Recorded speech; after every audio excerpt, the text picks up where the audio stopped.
ବୋଉ ମୁଁ ଭାବୁଥିଲି ମୁଁ ଏଇ 2-4 ଦିନ ଭିତରେ ଟିକେ ଯାଇକି ଆମ ଘର ଆଡ଼େ ବୁଲି ଆସିବି। ମୋ ବାପା ଘରକୁ ଟିକେ ଯିବି। ମୋ ବାପାଙ୍କ ଦେହ ଟିକେ ଭଲ ନାହିଁ ତ, ଆଉ ଭାଇ ବାର ବାର ଖବର ଦେଇଥିଲା ମୁଁ ଟିକେ ଯାଇ ଦେଖି ଆସିବି। ଆଉ ଭାଉଜ ବି ଫୋନ୍ କରିଥିଲେ, କହିଲେ ଟିକେ ଆସ ଟିକେ ଦେଖି ଆସିବ, ବାପାଙ୍କ ଦେହ ଭଲ ନାହିଁ, ତମକୁ ଖୋଜୁଛନ୍ତି ବାର ବାର, ତ ମୁଁ ଟିକେ ଯାଇକି ଦେଖି ଆସିବି। ମୁଁ 8-10 ଦିନ ରହିବି। ଆଉ କ'ଣ ହେଲା, ଏଠି ସବୁ କିଏ କରିବ? ମୁଁ 8-10 ଦିନ କ'ଣ କେହି ସମ୍ଭାଳି ପାରିବେନି ଘରେ?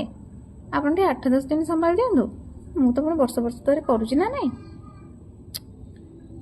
ବାପ ଘର ଯିବା ନିଶା କ'ଣ? ଆପଣଙ୍କର ନିଶା ନାହିଁ? ଆପଣଙ୍କ ବୟସ କେତେ ହେଲାଣି? ଆପଣଙ୍କ ନିଶା ଚଢ଼ନି। ମୋର ବୟସ କେତେ? ଆମ ବାପା ମାଙ୍କ କଥା ମୋ ମନେ ପଡ଼ିବନି ମୁଁ ଯିବିନି? ଏଗୁଡ଼ା କି କଥା? ବୋଉ କ'ଣ କରିବି କହିଲ? ଗୋଟେ ଭାରି ଚିନ୍ତା ମୋ ମୁଣ୍ଡରେ ଆସିଲାଣି। ଏମିତିରେ ତ ଘର ଛାଡ଼ିକି ଯିବାକୁ ମୋର ଟେନସନ୍, କାହିଁକିନା ଘର ଗଲେ କିଏ କ'ଣ ଗୁଡ଼ା କ'ଣ ସମ୍ଭାଳି ପାରିବ? ତମର ତ ଦେହ ମୁଣ୍ଡ ଭଲ ରହୁନି। ହେଲେ ଭାଇ ଭାଉଜ ବାର ବାର ଫୋନ୍ କରୁଛନ୍ତି, ନଗଲେ ବି ସେ ମୋ ବାପା ବୋଉଙ୍କୁ ଆଡ଼ୁ ସାଡ଼ୁ କରି କହିବେ। ମୁଁ ଯାହା ଭାବୁଥିଲି ଯାଇ 2-4 ଦିନ ବୁଲି ଦେଇକି ପଳେଇ ଆସିବି। ଆଉ ହଁ ହଉ, ହଁ 2-4 ଦିନ, ବେଶୀ କିଏ ରହୁଛି ମୁଁ ସେଠି। ମୁଁ କାଲି ଯାଉଛି ମୋ ବାପ ଘରକୁ, ହେଲା? ତମେ ତମର, ମୁଁ ସକାଳ ବେଳା ରୋଷେଇ କରିଦେବି, ତମେ ତମ ରାତି ବେଳା ରୋଷେଇ କରିବ। ମୁଁ ହେଲେ 8-10 ଦିନ ରହିକି ଆସିବି ମୋ ବାପ ଘରେ। ମୋ ବାପାଙ୍କ ଦେହ ଭଲ ନାହିଁ। ମୋ ଭାଇ ଭାଉଜ ମୋତେ ଫୋନ୍ କରିଥିଲେ। କରିବନି ଧରିବନି, ଆଗରୁ ପୁଣି କରୁଥିଲ କେମିତି? ଆଗରୁ କ'ଣ ମୁଁ ଆସି ପିଲାଦିନୁ ଏଠି କାମ କରୁଥିଲି ତମ ଘରେ? କି ଅଜବ କଥା! ତମେ 8-10 ଦିନ ସମ୍ଭାଳି ପାରିବନି? ଏମିତି କହୁଛି ଯେମିତି ମୁଁ ଛୋଟବେଳୁ ଏଇଠି ଆସି କାମ କରୁଥିଲି, ତମେ ବସି ଖାଉଥିଲ। ଆଗରୁ ପୁଣି ତମ ସ୍ୱାମୀ କଥା ବୁଝୁଥିଲ, ତମ ଛୁଆ ପିଲାଙ୍କ କଥା ବୁଝୁଥିଲ ନା ନାଇଁ? ଅଜବ କଥା। ଆଉ ତମେ କେମିତି ଯାଇଥିଲ ମାସେ ଖଣ୍ଡେ ରହିକି ଆସିଥିଲ ମ? ଟିକେ ହଉଛନ୍ତି।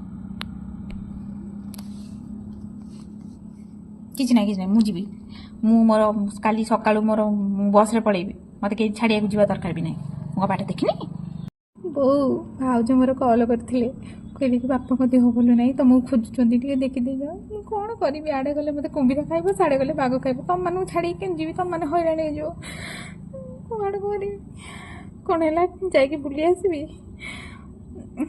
କାହିଁ ମୋତେ ବାଧ୍ୟ କରୁଛ ଯେ? ମୋର ତ ଯିବାକୁ ଇଚ୍ଛା ନାହିଁ, ଖାଲି ବାଧ୍ୟରେ। ମାନେ ବାପାଙ୍କୁ ଦେଖିବାକୁ ନ ଗଲେ କଥା କରାବ, ଭାଇ ଭାଉଜ ଖରାପ ଭାବିବେ ନା।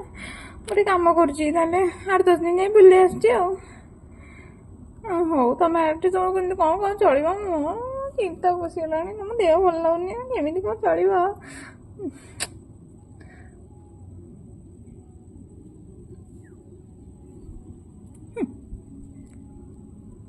ଏମିତି ନ କଲେ କ'ଣ ଛାଡ଼ିବେ?